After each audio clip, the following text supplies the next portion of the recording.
kinabangutan. Minum kopi di atas soda tos lah. Baka apa ito lang, tinggal kan mandiang ni. Terus, entah apa yang ditanya. Sampai-sampai di mana kebumikan. Kawan tu tak sempat nang berzikir, nang membaca Quran. Itu yang disuruh kata Rasul. Kalau datang awak takziah, bacakan Quran tu. Ini kang mengangguk Quran tu dibuat ahlul bait. Udahlah ahlul bait selama hidupnya tak al-Quran, dipinjamlah kang Quran ke BKM. Bapak BKM malunya Quran kamu, dipinggal Yasin, dipinjam Yasin ke Wirat Yasin. So dinya orang ditumpuk, tapi nama membaca anak-anaknya. Kita tidak, batanya dan batanya. Sesekali ambil iktibar, pegang mayat. Awak rasakan mana bagi dia jadi mayat. Ya, kalau dikabari Allah awak mati mantap bu. Dikabari Israel, ibu telepon Israel ibu, ibu seminggu lagi ya mati siap-siap. Enak lah awak. Ini tak dikabari. Iya, betul kan? Kalau ada sudah dikabari, saya dengan mendap. Kalau dikabari, iya, ibu bisa dikabari. Di mana? Dari mana nih Pak? Ini dari Israel. Ibu besok pagi jam 8 meninggal ya, siap-siap paten. Ini tak dikabari Bu, tak dikabari. Sekarang pergi sehat pulang sudah dapat. Bukan penyakit lagi, dapat kabar.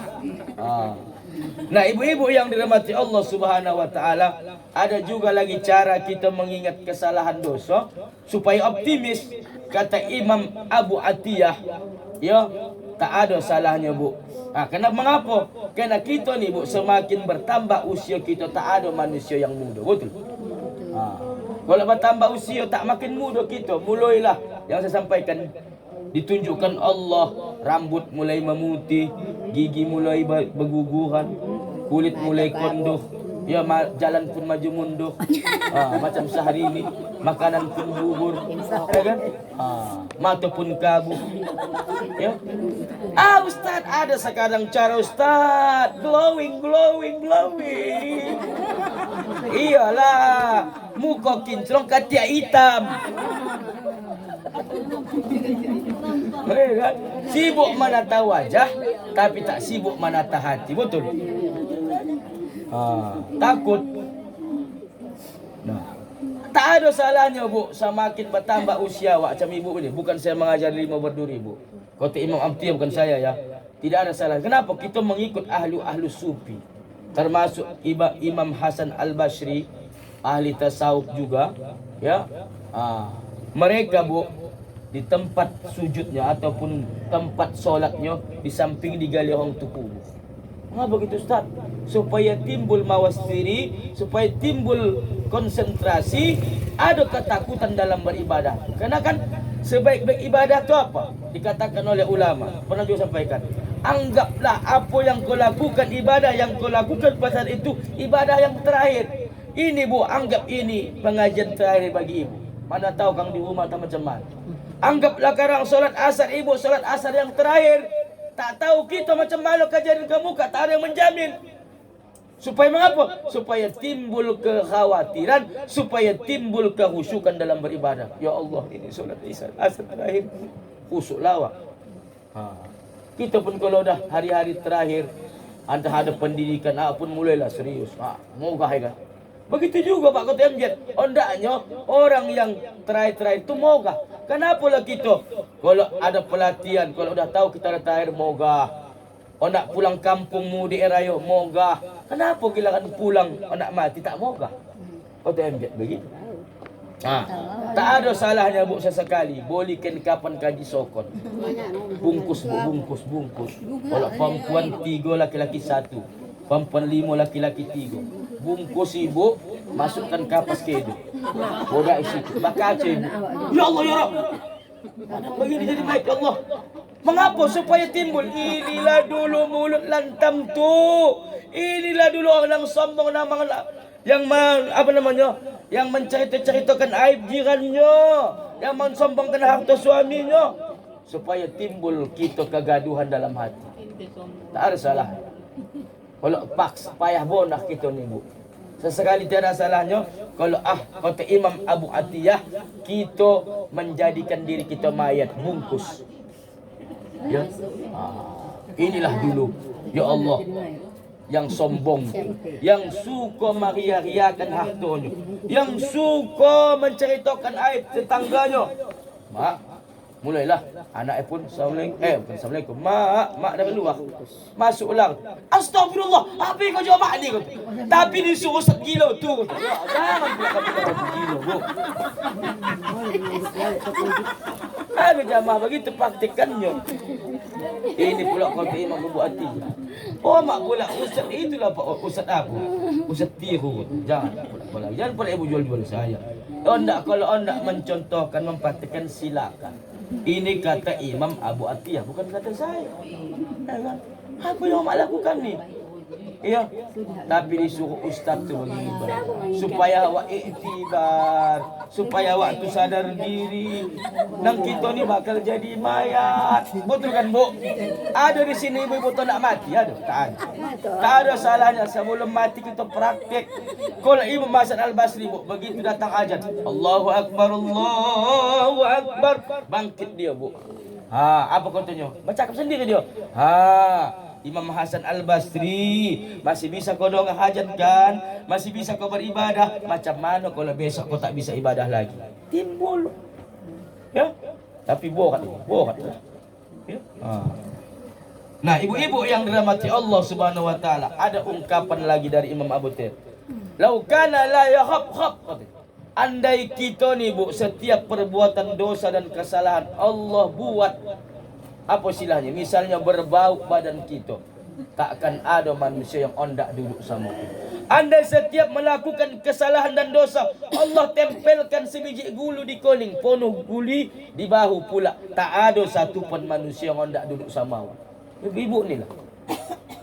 Topatlah Allah tunjukkan kesalahan kita, dosa kita dengan hukuman, ya, berbau yang busuk. Yakin aku tak ada nak yang duduk sama kita. Wirid ni pun sunyi. Mengapa? Tahulah kita. Tahu lagi setiap wirid nampaklah siapa yang banyak dosa. Banyak gulio cik di koning, banyak buat dosa. Andai Allah buka aib kita, ya, masing-masing di koning, ini tadi tak solat zuhur, ini tadi waktu wirid menjawab laki, mencoki duit laki, ini tadi begini-begini mengkata jirannya. Ya. Tak ada manusia yang hendak duduk sama. Oh tidak. Saya ni pun kalau dibuka Allah aib saya ni, Bu, tak ibu undang lagi ceramah ni. Tapi dalam artian positif lah pula. Mak konon lagi aib-aib kita waktu muda, Mak. Ya Allah ya Rabb. Tak anda masjid pun sunyi, wirid Yasin pun sunyi. Begitu bakal cu habis 5 dosa tak tempel. Tak ada aku yang penuh kotor ya kau. Tak jadi kau rit adik. Tak jadi bang. Adik ni bang hang. Jadi Allah saja sudah menutup aib kita. Kita buka aib saudara kita. Itulah kata pesan Imam Atiyah. Itulah Rahman dan Rahim ya Allah. Allah tak buka aib kita. Allah tak buat kesalahan dan dosa itu berbentuk sesuatu bau. Setiap kita buat salah, apalah contohnya Ustaz? Meninggalkan solat, sekali solat bau, maksiat bau, atau ditambah sabiji guli di kuning, penuh kuning bau. Kami pengajian ni tak ramai lah, sunyi, kuning lah kata Yasin. Didatangilah, kalau tak mengaji, kalau kakak tengok ini ya. Bertimpin lah. Apa kalau aku tadi majap lagi aku kata. Disputus sunyi. Itulah Rahman dan Rahim Allah. Allah masih tutup aib kita. Itu pun kita tega kamu membuka kain aib orang. Ya Allah ya. Ya. Nah, yang ketiga, Bu, yang perlu kita miliki, la yastai jahilun ayyan sala amma la ya'lam. Jangan malu bertanya apa yang tidak engkau ketahui. Apa pahamnya Ustaz? Jangan kita ni menjadi manusia yang sok tahu. Ini sekarang ya, dari mulai Donald Trump, mantan Presiden Amerika Serikat, sampai Donald Bebek pun dia tahu. Kami pun yang ceramah ni, Bu, tak boleh sok tahu. Kalau tak tahu ditanya jamaah, jangan palah lantam. Oh, kalau begini tak usah. Tempokan. Itu kalau orang tua dulu. Ya, wallahu a'lam bissawab. Wallahu a'lam bissawab. Ini nanti kajian yang keempat. Dan malu bertanya. Maka Bu kata ulama berpendapat ada 3 tipe orang yang bertanya. Dengarkan baik-baik. Ini masuk ini Bu. Ada orang yang puak-puak bertanya. Udah tahu di jawaban. Adalah jamaah sana Bu. Jamaah sana di sini. Ustaz, bertanya boleh Ustaz. Silakanlah Bu. Takonang pun. Takonang hati Ustaz. Nabi Adam sama Siti Hawa nikah. Siapa ya Tuan Khadijah? Ya Allah ya. Ibu tahu jawaban? Siapa Tuan Khadijah Ustaz? Ya Allah, macam mana aku menjawabnya ini? Ya, Tuan Khadijah Allah Ta'ala lah Bu. Oh iya Ustaz, tahu ya jawaban. Karena manusia Ta'ala, itulah manusia jamaah. Menguji awak. Sabar awak, sabar. Kan? Ada pula memang jamaah tak tahu bertanya, memang bertanya dia lah. Polos dia bertanya. Patenlah, itu okey lah. Ada yang gawat asyik bertanya saja. Asyik dan bertanya. Dari mulai wirid itu saling ditanyakan. Apa pun. Di tengah-tengah masyarakat pun asyik dan bertanya saja kau. Ini pun salah juga kau ni.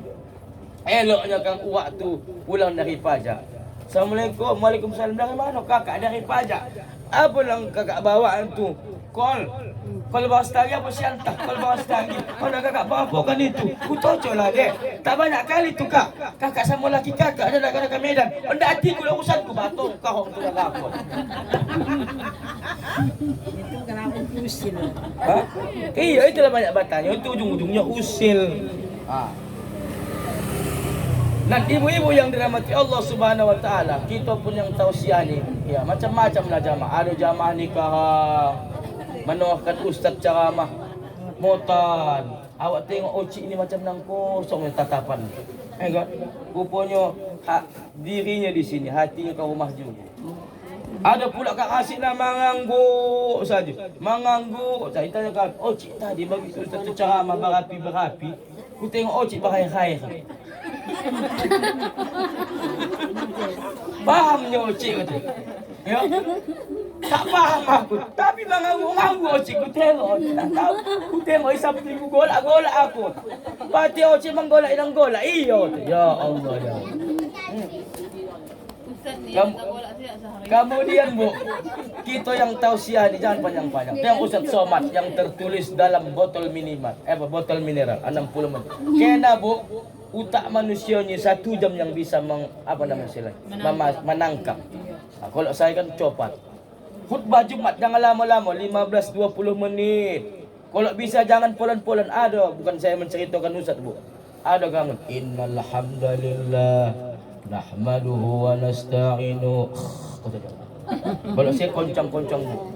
Innal hamdalillah nahmaduhu wa nasta'inu wa nastaghfiruh.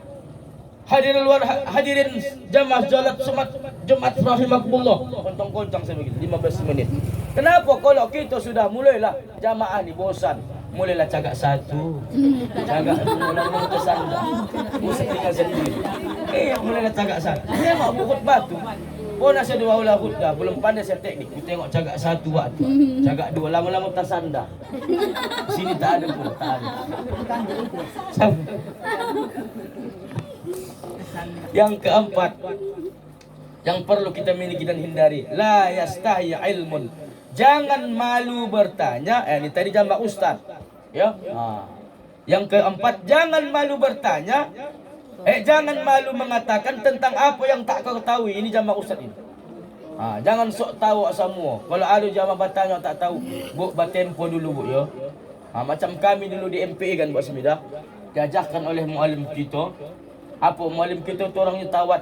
Wallahu a'lam bissawab kalau di akhir pelajaran. Dia pun bilang begitu. Kalau kamu tak tahu orang bertanya, jangan kamu sok tahu. Kita ni orang sok tahu. Bilang wallahu a'lam atau la adri aku tidak tahu. Datang kawan saya, salah tangkap, ujianlah kami.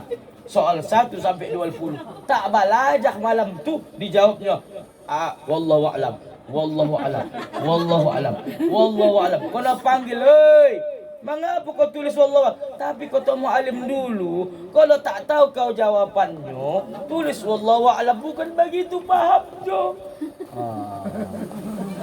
Memang anak-anak dulu patutlah mengamalkan kaji, ya. Bukan begitu jawabannya. Artinya apa? Jangan asyik sok yang tahu. Ini kita ni semua sok tahu. Sok tempe. Cik tahu je suami saya. Bah tahu betul lah. Kalau tak salah lah betul.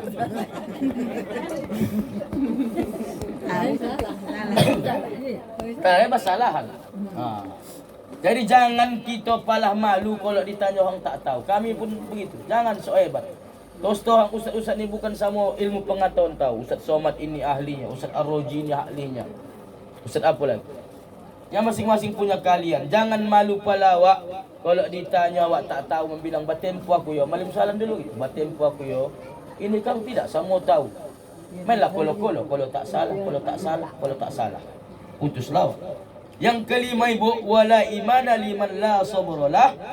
Takkan beriman kita kalau tidak ada kesabaran dalam hati kita. Ini perlu kita milih. Kenapa? Kadang kita katakan kita ini beriman tapi tak sabar. Nabi dan Rasul Allah mereka diuji semua. Cari ibu lah. Mana ada Nabi dan Rasul Allah tak diuji? Nabi Adam kena uji. Apa ujian ustaz? Diusir dari surga. Ya, bermunajat kepada Allah, Rabbana zalamna anfusana, ila seterusnya. Nabi Adam diuji. Apa itu ustaz? Anaknya Qabil tidak mau dijodohkan dengan kembaran Habil. Terjadi kecemburuan sosial. Dia pun membunuh saudaranya yang bernama Habil. Terjadilah pembunuhan pertama di atas bumi. Ya. Nabi Nuh punya masalah. Salah satu istri Nabi Rasul Allah yang durhaka sama lakinya adalah Nabi Nuh. Di samping istri Nabi Lut. Macam-macam bu. Maka nanti ada kajian kita 4 karakter wanita. Ada model istri Nabi Nuh. Ada model istri Nabi Muhammad. Ada macam istri ibunya Nabi Isa Maryam. Ada macam istri Fir'aun. Walaupun diktator suaminya, tapi kok bisa dia menegakkan syariat. Kita ni kan mohon maaf, barulah makan gaji sama Cino. Kalau mau kerja sini jangan pakai solat ya. Tak solat awak. Lebih kita tentang Allah. Lebih takut kita sama atasan daripada sama Allah. Semua punya masalah. Nabi Ayub 18 tahun sakit kulit. Jangan dikatakan dia bau busuk bu. Wallahi Allah tidak. Yang berfungsi hati dan lisannya. Ditanyalah Nabi Ayub. Ya Ayub, 18 tahun kau sakit, tak ingin kau sembuh? Tidak. Kenapa? Ahabbul marad. Aku suka sakit. Kenapa? Litawad di al-rabbi. Karena kalau aku sakit, barulah aku rasa aku rendah dah penuh. Adanya manusia ni bu, kalau sakit bega. Kan? Kalau sakit tak tahu dia masuk di mana. Tapi kalau dah sakit, tolong ayah hantarkan kamu masuk tapi ya saudara cuma barulah rasa. Maka dalam kitab saya baca ada cara Allah merayu hamba ya. Salah satunya lah alaman abna'u fil abnan. Allah datangkan penyakit kepada kita. Mulailah sakit, tak bisa berjalan. Kalau berjalan dulu tak tentu arah. Giliran tak tentu berjalan, lumpuh, barulah timbul kesadaran diantarkan anak ke masjid. Dulu waktu sehat, mulut ni cakap-cakap kotor nang keluar. Kan? Memprovokasi, begitu sakit barulah ingat Allah. Maka begitu juga kalau awak di rumah. Suami awak ini paling manja. Ngapa itu? Ya saya faktakan. Ya, Allah. Memang beda laki-laki ni manja. Sabar awak bu. Jangan pula mantang-mantang suami awak sakit. Teruslah. Allah tu. Rasakan. Merokok lagi. Dah bilang jangan merokok. Direpeti pula. Kalau dulu sehat, tak ingat. Dok makan tak sadap saja. Sakit kan sakit. Aku juga mengurus. Kalau dah lumpuh apa, dicubitkan dah pun mau lagi. Apa lagi? Begitu. Sabar. Pasti kita ni punya ujian. Bersabar. Tak apa. Dulu waktu sihat begak tak tampung. Ya, hasukan sakit kan? Aku juga kan? Aku juga nang eloknya kan? Mana bini muda kan jando tu. Ya Allah. Itulah. Sabarlah, Wak. Sementara istri Nabi Ayub yang bernama Rahmah, bukan Siti Rahmah itu. 18 tahun dia mengasuh Nabi Ayub. Ya, Nabi Ayub walaupun memang ujung-ujungnya karena digoda setan ya kan, begitu kan dalam kisah kan. Sabar dia meninggal anaknya, sabar. Tapi akhirnya dia tergoda setan juga, lari. Tapi Nabi Ayub paham lari bini itu karena tertipu daya oleh iblis. Apa kata Nabi Ayub? Oi Rahmah, kalau sehat aku nanti, aku banajah kulibas kau. Itulah dikumpulkan oleh lidi. Tapi tak jadi dipukulnya. Disatukan kembali, dibinanya bahtera rumah tangga. Begitulah Nabi Ayub, sabar luar biasa. Kita pun sabar gitu. Kan? Ingat dulu kan? Waktu sehat-sehat awak, dan pula giliran sakit. Tukar tambah bang ya, tukar tambah ya. Nah ibu-ibu yang Allah yang memperlewat, inilah kajian kita 5 hal yang harus kita miliki, harus kita hindari dalam hidup ini. Saya ulangi lagi Bu. Ya. Yang pertama, jangan terlalu berharap sama hamba, tapi berharaplah sama Allah dalam persoalan apapun itu. Yang kedua, jangan kita pesimis, tetapi optimislah. Apapun dosa yang kita lakukan kecuali syirik, itu pasti mendapatkan jaminan ampunan dari Allah. Dan coba Bu, supaya kita optimis dapat ampunan dosa-dosa yang lalu, di samping memang saya ajarkan tempo hari di kode yang tertinggal dipindahkan, tapi juga ingatlah dengan bentuk-bentuk sesuatu yang kita kerjakan. Apa tuh contohnya Ustaz? Coba kita nanti menangis di tengah malam, kita bungkus diri kita dengan kain kafan, mungkin timbul rasa takut, rasa rasa optimis dalam hati. Yang ketiga, jangan malu kita bertanya tentang apa yang tidak kita ketahui. Yang keempat, jangan kita sok hebat, segalanya lah kita bisa jawab. Ya, ini jambak Ustaz ini. Yang keempat, yang terakhir, puncak keimanan adalah kesabaran. Takkan yang beriman kita dikatakan Allah kalau kita tak punya kesabaran. Nabi kalau dikaji-kaji, Nabi dan Rasul dikasih kitab, dikasih mushaf, dikasih umat. Kalau dikaji-kaji, Nabi ini kan enak hidupnya. Tapi pada kenyataannya Nabi itu tak ada yang enak hidupnya, betul? Semuanya Nabi pasti kena uji. Apalagi yang kita pelajari dulu, Nabi ulul azmi. Apa maknanya itu Bu Asmidah? Nabi yang paling tinggi tingkat kesabarannya ada 5 kalau tak salah saya. Ya, yang paling diuji Allah. Nabi tak lepas dari ujian. Apa macam kita? Pasti kena uji. Supaya apa? Supaya timbul kesadaran, supaya naik pangkat bak kota guru-guru, supaya naik pangkat. Orang yang kena uji itu pasti naik pangkat. Ya, kita pun ujian di sekolah. Apa makna ujian? Yaitu supaya naik ke tingkat selanjutnya atau ke kelas selanjutnya. Inilah yang dapat saya sampaikan kepada Allah semanapun, kepada kita yang ada maaf. Wabillahi taufiq wal hidayah. Wassalamualaikum warahmatullahi wabarakatuh. Seorang bagi. Boleh. Pesta.